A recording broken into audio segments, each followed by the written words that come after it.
Hey guys, thanks for coming to my channel. This is my long-term review of my Big Rock. Please like, subscribe, and share.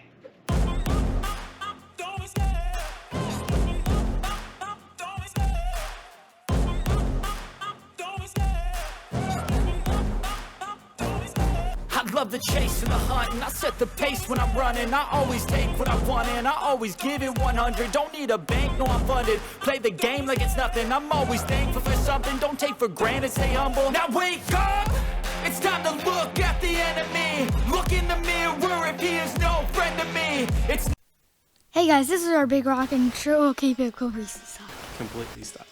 Hey, for the dads out there, it's got a 3200 kV brushless motor and a 100 amp ESC that is 2 and 3S ready.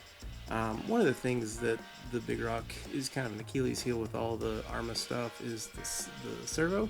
For whatever reason, they're not known to last very long. And one thing to keep in mind is for some reason they come 23 tooth spline, and most servos that are replacements are 25. So you may have to get an adapter. I really like this car. If I had to choose a car, in my opinion, I would choose this one. Okay. So the Big Rock is kind of good at what we saw earlier, those like low, long jumps. It handles those real well. The higher acrobatic stuff, because it's longer, it's a little harder to rotate. So like I'm jumping it and I don't get some of the jumps, but that's okay. Yeah, so like Alex just nosedive right there, and it's just because they don't correct quite as quickly. So you know, like I said, not the most acrobatic car, and this isn't necessarily what it's made for. Well, on one of these jumps, it's about to break. Well, yeah, right here. So yeah. I'll throw something up above. We stripped out a spur gear, but it was an $8 piece of plastic, and then we're back in the game. These are like the jumps that like a Creighton and a Big Rock and a Typhon are good at. These like little short jumps, like at the jumps that if you hit them at high speed, you're gonna get like a lot of distance, but not necessarily a lot of height. It's a really fast car. Yeah. So I'm still like jumping it. Yeah, this is all a learning process. You know, Alex, even though Alex has got a couple cars, most of the stuff he's had so far has been like 10 scale and a little under, kind of the shorter stuff. So this is one of the longer ones he's had. It's just a fun car. It's really fun. Yeah, I'm taking a turn at it here because I can tell Alex likes this car because he's trying not to scratch it, and I'm trying to show him here like, hey, just absolutely send it. Go ahead and put the speed into it so you can get a good jump. And then I almost hit myself. So. I sometimes hit myself when I'm not even really going fast. Yeah. Just being a goofball. Yeah, that's one thing you got to be careful with is kind of know your surroundings, because these can go 45, 50 miles an hour, and if 8 or 10 pounds of metal and plastic, you don't want to hit another kid. That jump kind of looked cool. Yeah. Like jumped and flipped and went up the right direction it was supposed to go. Yeah, so we're leaving a lot of the crashes in here, guys, just to show y'all that you are going to spend about $330 on one of these right now if you buy it new. But man, again, just the amount of abuse that they take is amazing. Little gratuitous slow-mo right now. I think I got hit by a rock doing this.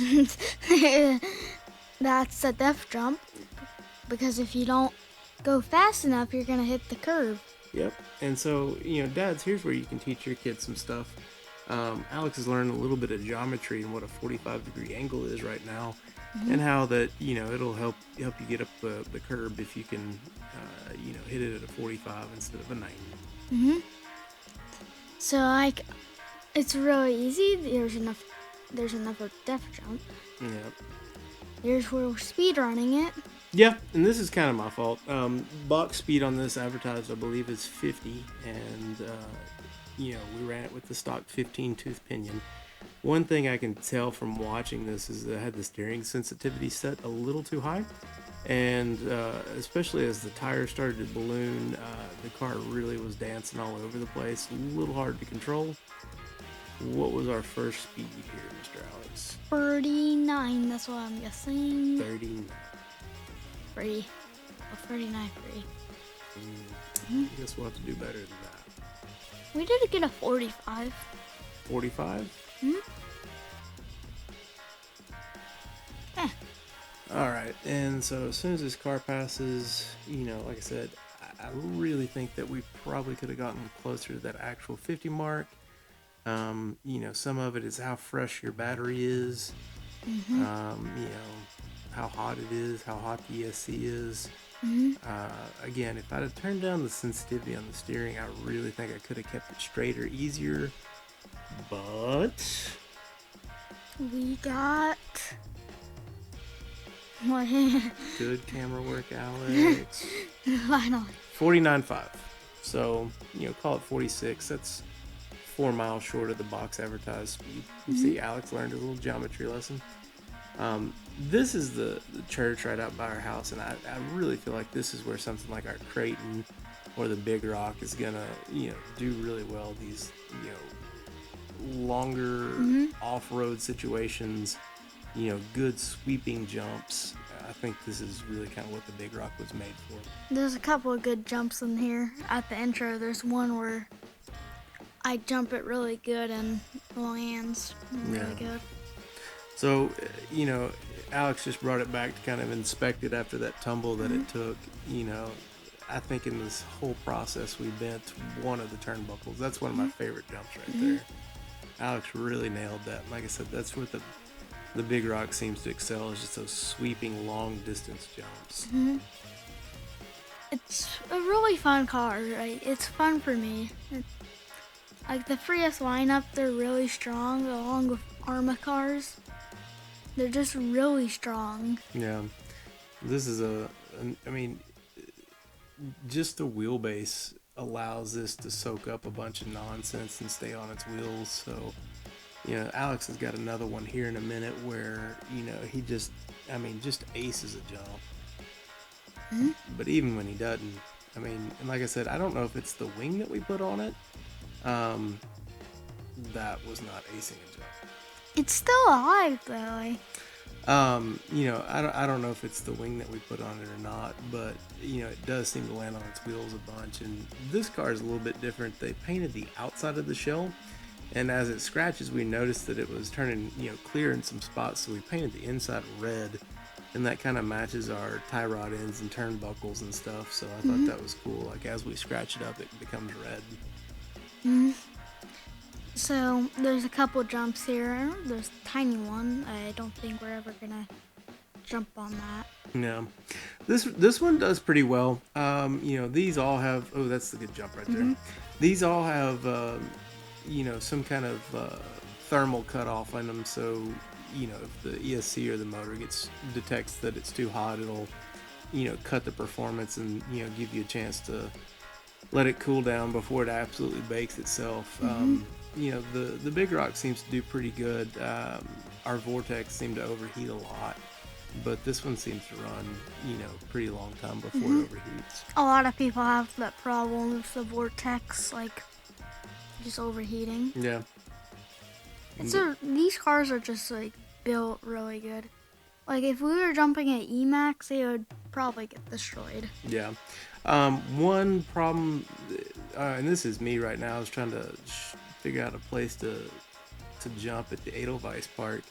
And, you know, this is a good hill, but the sidewalk behind it's really high. And if you watch here in a second, the car's going to come to a dead stop. So, you know, again, that bent turnbuckle could have been me, could have been Alex. But again, I think this is where the car excels out here. Just, you know, rough terrain and... So like that, the jump, I thought it was gonna be going good, and it wasn't gonna hit the concrete. Yeah. But it did. So. Other than having to press a shock back in and glue it, and then having to put in a new spur gear, I think that was more just wear than anything.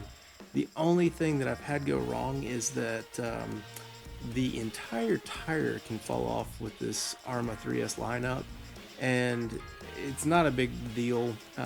There's a tiny little Allen headed screw, and you just need to throw some Loctite on it, and when it comes off, it retains the screw, so you don't even lose the screw. And I mean, that's really the only issue we had with it.